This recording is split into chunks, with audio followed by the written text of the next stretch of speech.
Howdy SEO Muzz fans, welcome to a special edition of Whiteboard Plus. Today we're actually talking a little bit meta about Google Plus and Google Search Plus Your World, which is Google's new effort to take their social network, Google Plus, and involve it more in exceedingly intricate ways with your search results and with everyone's search results. So I want to talk about a little bit about what this means and why, in my opinion, every marketer, every web marketer needs a Google Plus strategy for their site, for their content. If you don't, I think you're going to be missing out very, very quickly. I think Google has really forced marketers' hands in this way, businesses in particular that have content on the web. I'll show you what I mean by this. So I've got some reasons why I believe this. Number one, Google Plus is in the search results like you have never seen before. Let me illustrate for you really briefly with some search results that I've drawn up here. I even made the little icon with my finger. So when I perform a search like Rand Fishkin, and if you are connected to me on Google Plus, you'll actually see results remarkably similar to this, where my Google Plus profile outranks all my other content. There was a great rant from someone who I'm not usually a big fan of because of his denial of the power of SEO, but Jason Calacanis actually had a nice rant on Google Plus itself where he noted that his Google Plus profile was outranking all of the other content, his blog, his Twitter profile. My wife noticed the same thing for her Everywhereist account for her travel blog, how essentially Google Plus had taken over the #1 spot for a lot of brand names and personal names, obviously with the intent of hoping that people will contribute more to Google Plus, that they'll keep their profiles updated, because if you don't, it looks kind of bad. So what you see here is my Google profile. You'll actually see a photo of me. You see that I'm in Seattle, Washington, right? It's pulling some metadata in here. And then they'll give you some links to other places where I am on the web that I've chosen for my Google Plus profile. So obviously, this is almost like having to claim a LinkedIn profile so that people can find me on LinkedIn, or a Facebook profile so people can find me on Facebook. Google is really making this essential, and the way they're doing it is through Google Plus. Now, it's not just personal brand names and personal profiles. They do this for some pretty big sites too. And in fact, you'll also see a ton of other Google Plus stuff inside the search results. I'll show you what I mean here. So you can see obviously the +1, but they will often have a count of +1s that come from that. They'll also have people who in your network have +1'd or shared a particular result, and those are essentially almost rich snippets, rich data that you can't get any other way. There's no other way to get people in your network whose profile is connected. It's not like they're going to show you, people who liked SEO Muzz's Facebook page, or people who follow SEO Muzz on Twitter who you also follow.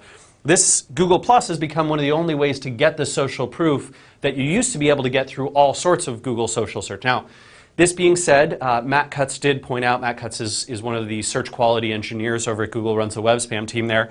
He did point out that for a few other networks, Flickr, Quora, FriendFeed, which was bought by Facebook, and a couple others, sometimes those results can be in here as well.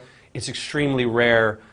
You can find it, but it's tough to see. And Google Plus is clearly the best and easiest way to get into this type of markup, into these kinds of results.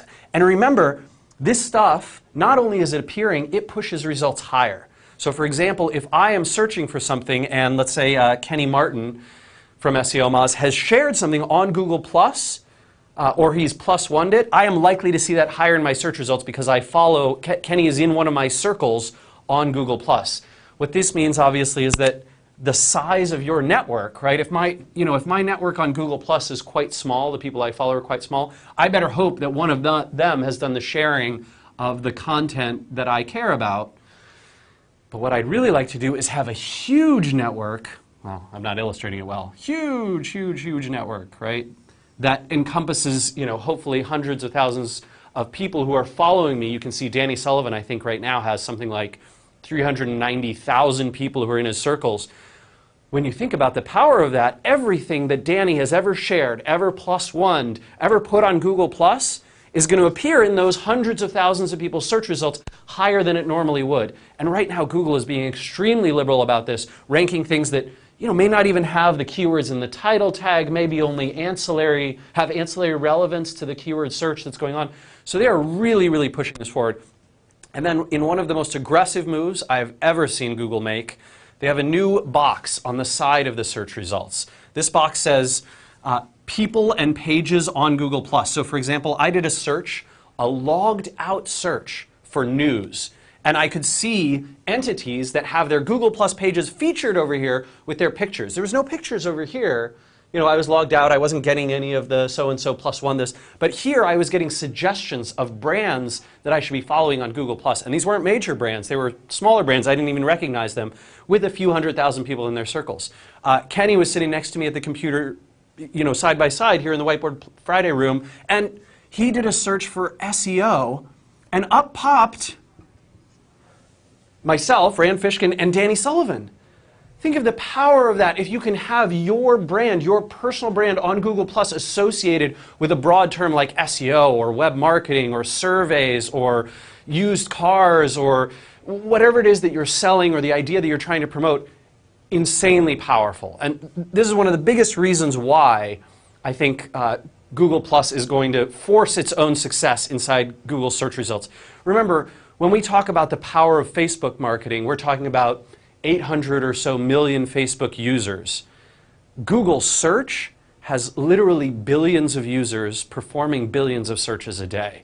So the user group for this is absolutely phenomenal, just tremendous. And it's not just in the US, although Google Search plus Your World is much more US focused right now. I suspect it'll be rolling out in the weeks and months to come. So obviously, Google Plus in search results, the personalization that we talked about where these results are ranking higher, you can see an example of that down here. Your images related to, you'll see this little icon, this guy here. When you see that icon, that means it's being personalized. Google Plus is essentially personalizing your results inside of Google Search to show you content that they think is either your content or content of people that you're connected to. Photos is one of the most obvious ones that they're showing right now, but they'll show you profiles, they'll show you links and URLs that have been shared, that you've shared, that they think are part of your world. Fascinating stuff, but definitely a bias towards Google Plus related content. If you're sharing on Facebook, on Twitter, on LinkedIn, you're rarely ever going to see this here unless you have some very deep social connections, often through Google Plus or through Quora, which is kind of how Google is accessing social data to Twitter and Facebook right now.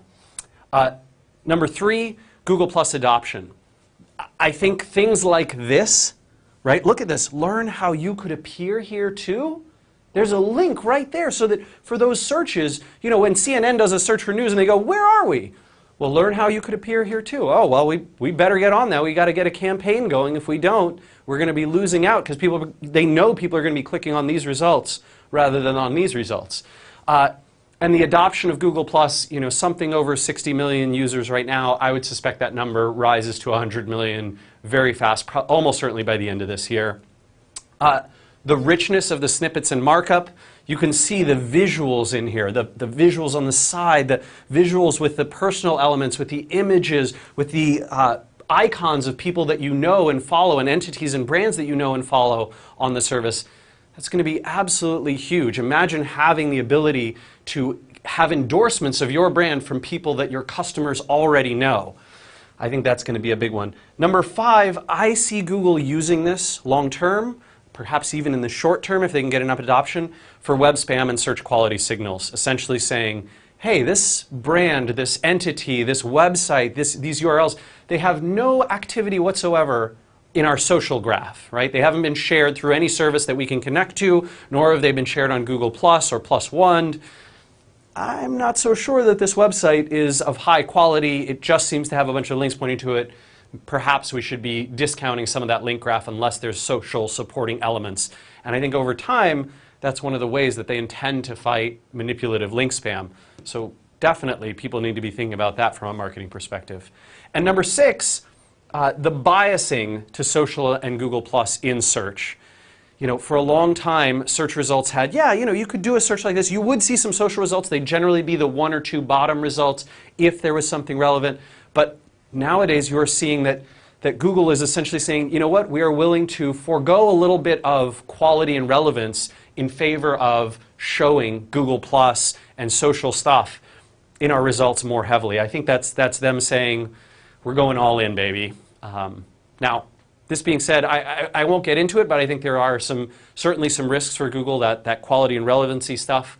There are a lot of examples out there on the web, on blog posts all over the place, on Mashable, on TechCrunch, on Paris Lemon's blog, on some of the other, Danny Sullivan wrote about it on Search Engine Land, that Google's not doing the best job with relevancy because they're biasing to this Google Plus stuff.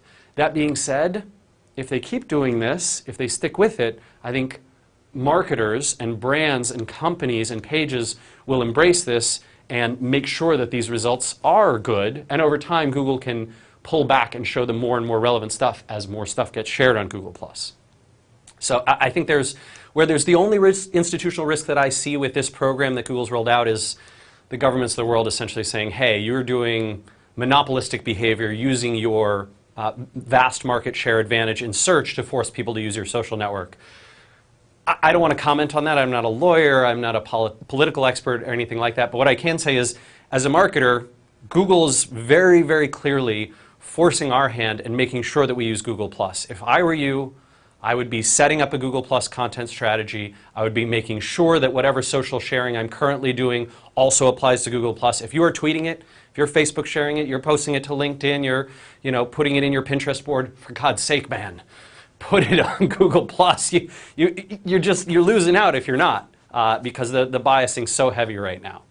All right, everyone, I hope you've enjoyed this edition of Whiteboard Plus. I look forward to the comments, participating in those. We will certainly have more content coming soon around specific tactics and strategies for Google+. I hope you'll join us again. Take care.